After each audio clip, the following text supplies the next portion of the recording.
Halo guys, gimana kabar? Alhamdulillah. Lu tau gak suara gue kayak mana sekarang ini? Agak-agak bindeng-bindeng gimana gitu ya. Lagi musim pilek cuy. Di sini sih gue gak tahu kalau di tempat lo. Mudah-mudahan lo selalu bisa jaga stamina, jaga diri ya kan, jaga hati, jaga pikiran. Don't stress too much ya kan, karena itu juga berpengaruh terhadap imun lo. Artinya ketika lo stres akan ada hormon kortisol yang nantinya itu bisa menurunkan imun tubuh kamu. Selain itu juga yang penting adalah iman. Bentar-bentar, gue pengen nanya nih di sini ya kepada teman-teman semua. Ada gak sih, siapa sih orang yang gak pengen umroh? Kan rukun Islam itu ada 5. Gue juga pengen sebelum gue meninggal gitu, sebelum gue gak ada, sebelum gue dipanggil sama Allah, gue bisa menyempurnakan iman gue. Rukun Islam gue, sorry. Rukun Islam gue, ya kan. Kalau yang pertama kan syahadat, sholat, puasa Ramadan, zakat, itu kan kita udah lakuin lah insya Allah. Rata-rata dari kita di sini udah biasa banget ngelakuin itu, insya Allah ya. Tapi yang kelima ini kan kadang kita melegalisir atau membenarkan pengelesan-pengelesan kita bahwa itu kan haji atau umroh kan yang mampu. Nah kita lebih mementingkan seperti beli HP dulu, beli motor dulu gitu kan. Pada intinya sebenarnya kita tuh mampu. Cuman kita belum mau gitu. Jadi membuat banyak so many excuses sampai akhirnya kita tidak memprioritaskan itu. Lo aja kali Mbak, ya gue ya. Gue sempat agak menyesal karena gue pernah punya tabungan waktu di saat gue lagi jobless juga dulu. Kenapa gue nggak umroh gitu? Karena gue berpikir bahwa ketika gue umroh maka duit kita berkurang. Ya itu sebenarnya hal yang sangat wajar karena kita sebagai manusia kadang dikasih ketakutan akan kekurangan, ketakutan akan kemiskinan. Itu kan udah disampaikan juga sama Allah di Quran bahwa setan itu akan meniupkan banyak ketakutan tentang kemiskinan. Di awal tahun 2023 itu gue kayak pengen banget umroh. Gue ngomong sama suami sama anak gue, mama mau umroh nih tahun ini, insya Allah. Gue bilang gitu. Sontak diketawain dong sama mereka. Kenapa? Karena mama tuh gak kerja. Uang dari mana? Seolah-olah kayak gitu. Cuman gak tahu kenapa gue gak sakit hati sama sekali. Bahkan gue agak seneng ya. Waktu itu gue seneng dan tersenyum. Dalam hati gue bilang, nah saatnya nih gue berdoa nih. Agar doa gue, hajat gue terkabul nih untuk umroh. Assalamualaikum, gimana kabar lo? Alhamdulillah. Apakah lo lagi ngerasa kesepian atau sendirian? Kenalin, gue Ria Marliana, teman healing lo di podcast Self Healing. Di sini kita bakal ngobrol bagaimana sih belajar berdamai dengan luka. Tentu aja atas izin Allah SWT. Semoga Allah sembuhkan lukamu, ringankan bebanmu, dan kuatkan hatimu. Di pertengahan tahun 2023 nih, alhamdulillah, waktu itu gue dapet kerjaan. Kan udah dapat uang nih, bisa nabung ya kan buat umroh. But challenge-nya adalah waktu. Dari sisi waktu itu yang agak sulit tuh. Jadi kayak aduh gimana ya Allah ya gitu. Sekarang udah ada uang sih tapi kayaknya waktunya agak sulit deh. Baru kerja masa ujuk-ujuk umroh. Apalagi perusahaan gue waktu itu multinational company yang very very fast pace, tau gak? Jadi cepet banget untuk tempo kerjanya atau ritme kerjanya. Dan semua udah well established. Sudah ada sistem yang sangat-sangat mateng gitu. Gak semudah itu kita ngomong, Bu saya umroh ya Bu, atau Pak saya umroh ya. Oke umroh sana, boleh kok gitu. Gak semudah itu. Sudah ada sistem yang mengaturnya gitu. Sudah ada SOP-nya sangat-sangat rigid banget lah. Very detail. Ya sempat agak pesimis, tapi gue bawa ke doa. Udahlah biar Allah aja yang atur. Nah di Oktober 2023, kalau kalian ingat ya, bahwa itu kan mulai terpublishnya genosida di Palestina oleh penjajah Zionis ya. Janganlah manusia ngelihat kucing digituin aja kita tuh kayak nggak terima kan? Iya kan? Ya dong, masa enggak? Hati-hati loh yang enggak. Apalagi ini manusia, apalagi ini saudara-saudara kita sesama Muslim. Disitulah gue mulai lebih serius lagi untuk berdoa, mendoakan mereka di Palestina. Dan gue sempat berdoa sama Allah, ya Allah, hamba pengen banget mendoakan saudara-saudara kami di Palestina di depan Ka'bah. kan kalau doa di sana, di Baitullah, itu kan lebih makbul. Insya Allah lebih mudah terkabul gitu kan. Jadi di situ gue mikir, ya Allah pengen banget umroh ya Allah, biar bisa doain saudara-saudara kami di Palestina. Tahun 2023 berakhir, artinya gue belum bisa umroh di tahun itu. Gue gak kecewa sama sekali, karena apa? Karena dapat di tahun 2023 sesuai doa gue, sesuai hajat gue, berarti alhamdulillah.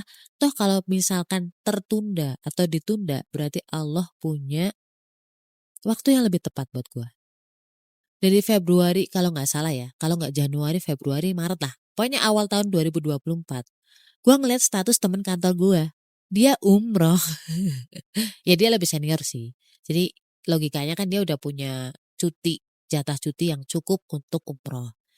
Waktu itu gue tanya sama dia, umroh gitu. Pakai nanya lagi, padahal kan iya ya. Dan gue minta tolong sama dia, minta tolong didoain agar gue juga bisa menyusul ke sana.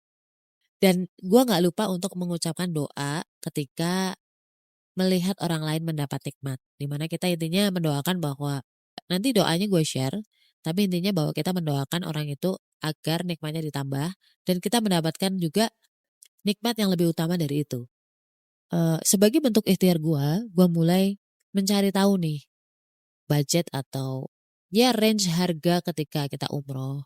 Mengumpulkan beberapa informasi dari travel apa aja yang dibutuhkan. Dan di tengah tahun 2024, tengah tahun ini berarti ya, itu ada teman gue kontak. Jadi dia itu kerjasama dengan biro travel yang sudah terkenal. Karena ini kerjasama, harganya jadi jauh lebih miring. Mungkin selisih sekitar 10 jutaan ada kali. Terus teman gue tuh kayak ngerayu, kapan lagi ya gitu. Kapan lagi, ayo. Kadang-kadang gue mikir juga, ini apa panggilan dari Allah ya? Apakah ini jawaban doa-doa gue? Kita nggak pernah tahu kan, apakah tahun depan masih ada waktu, masih ada usia, kita nggak pernah tahu.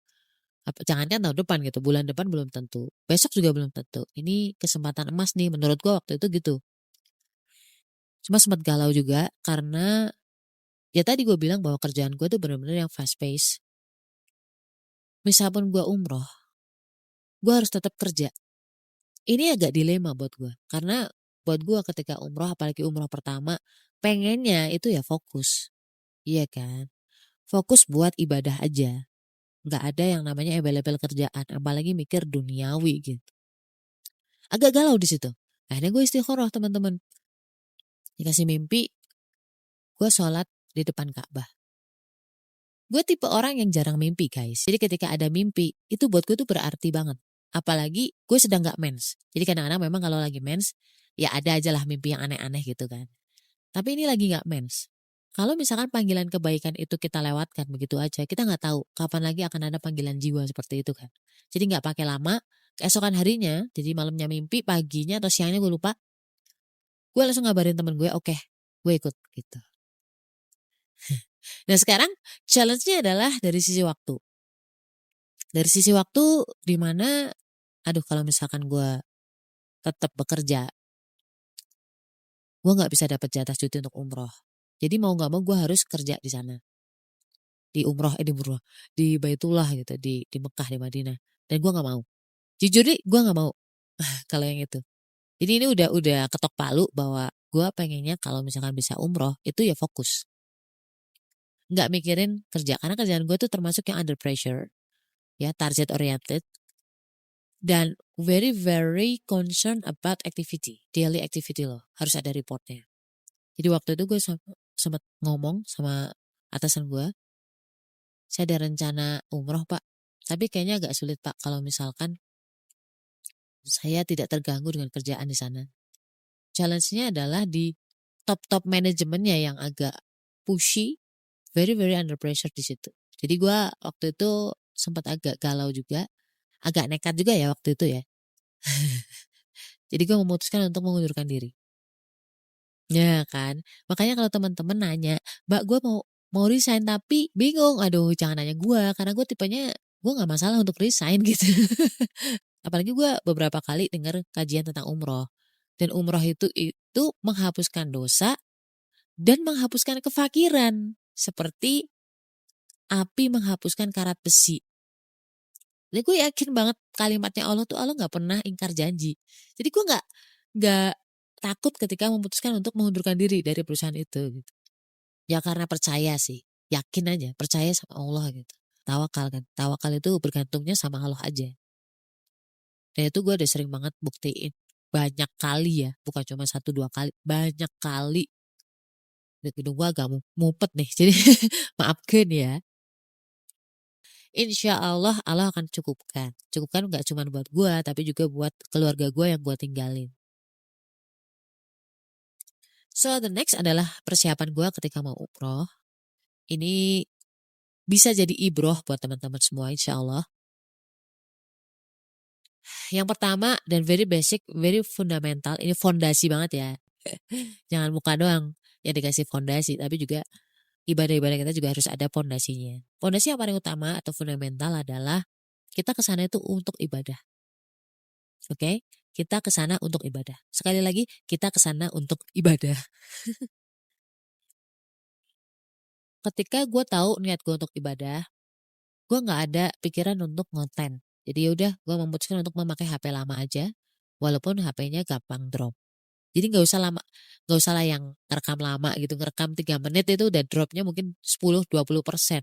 Tapi ya udahlah ya, gue juga nggak akan banyak foto-foto, nggak akan banyak record video.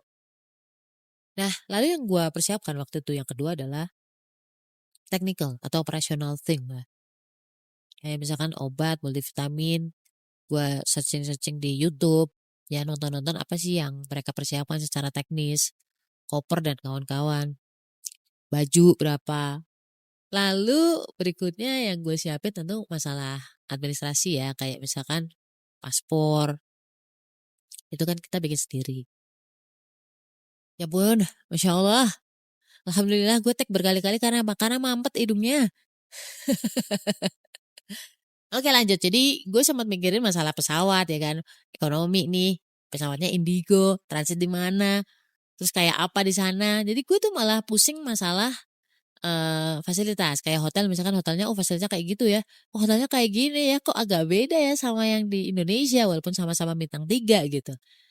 Disitulah gue mulai istighfar, astagfirullahaladzim, kenapa gue malah mikirin kenyamanan atau self pleasure, jauh atau dekat, jarak dari hotel, jarak dari masjid, terus nanti makanannya seperti apa di sana, enak atau enggak. Tapi kenapa gue mempermasalahkan kenyamanan? Padahal gue udah tahu bahwa namanya ibadah, niat kita ibadah, ya udah ibadah.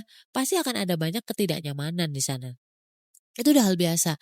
Justru itulah yang mudah-mudahan jadi ladang pahala kita. Contohnya kayak hotel yang jauh 900 meter kan waktu itu dari Masjid Nabawi.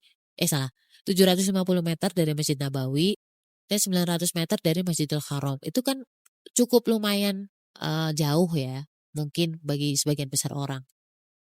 Ya udah jalanin aja, mungkin dari situ setiap langkahnya menjadi penggugur dosa, walau alam kan ada hadisnya itu. Dikasih petunjuk sama Allah, gue lupa kajiannya siapa, tapi bekal terbaik ketika haji atau umroh adalah ketakwaan. Di situ gue mulai meluruskan niat lagi, meluruskan tujuan, dan juga menyiapkan bekal. Bekal takwa dalam hal ini kita udah membiasakan ibadah-ibadah apa saja yang akan kita lakukan di sana. Habis itu kita ngelis doa, apa sih yang mau kita doakan di sana. Lalu gue sempat kontak beberapa teman-teman yang dia punya andil lah dalam kesuksesan gue lah, kesuksesan. Ya pokoknya punya andil adanya gue di saat ini. Jadi gue cerita, gue ngomong ke dia, Mbak tolong doain ya Mbak, bentar lagi gue umroh gitu. Kira-kira ada nggak doa atau hajat yang pengen Mbak titipin ke saya untuk didoakan di sana? Dan itu nggak cuma 1 orang, ada kali 10 orang ya teman-teman gue. Even di Instagram gue sempat nyetatus kan, ada nggak teman-teman yang mau nitip doa di Ka'bah gitu? Itu mungkin 3 hari menjelang keberangkatan gue. Karena gue tahu diri lah, gue juga mungkin bisa sampai umroh, bisa dipanggil Allah, itu juga berkat dari orang-orang yang gue titipin doa ketika mereka umroh. So the last thing, ketika udah menyiapkan niat, mental, ketakwaan, ya kan, dan technical thing yang secukupnya aja lah, nggak usah yang sampai lu pusingin, adalah persiapan secara fisik. Jadi waktu itu tim leader udah mulai tiap pagi tuh ngingetin, ayo jalan kaki gitu kan, latihan jalan. Qadarullah waktu itu alhamdulillah ala kulli hal, di mana gue sebulan sebelum keberangkatan itu gue sakit. Jadi semingguan gue sakit flu berat lebih kayaknya. Setelahnya disambung dengan vertigo. Itu 2 minggu lebih. Masya Allah gue sampai berdiri aja tuh sulit. Sempat worry. Jadi ujiannya waktu itu gue sempat khawatir. Aduh ya Allah, nanti di sana gimana ya? Nanti saya ngerepotin orang gimana ya? Gitu kan. Jadi sempat overthinking juga. Gue istighfar ya Allah. Dan switch mindset. Gue berpikir bahwa mungkin ini cara Allah mengangkat dosa-dosa gue sebelum gue bertamu ke rumahnya. Disitulah gue mulai tenang. Dan alhamdulillah mungkin 3 hari atau 4 hari sebelum keberangkatan, alhamdulillah sudah membaik, sembuh. Dan udah waktu itu tawakal aja, pasrah aja sama Allah, karena gue udah gak sempet latihan jalan kaki. Gue pasrah sama Allah, ya Allah hamba pasrahkan nanti hamba di sana, di Baitullah, mudah-mudahan dikuatkan. Dan selanjutnya gimana di perjalanan ketika umroh seperti apa ada ujiannya atau ada hal-hal mistis atau enggak, kita cerita di episode berikutnya ya insya Allah ya. So jangan kemana-mana. Hasbunallahu wa ni'mal wakil. La haula wala quwwata illa billah. Stay love and assalamualaikum warahmatullahi wabarakatuh.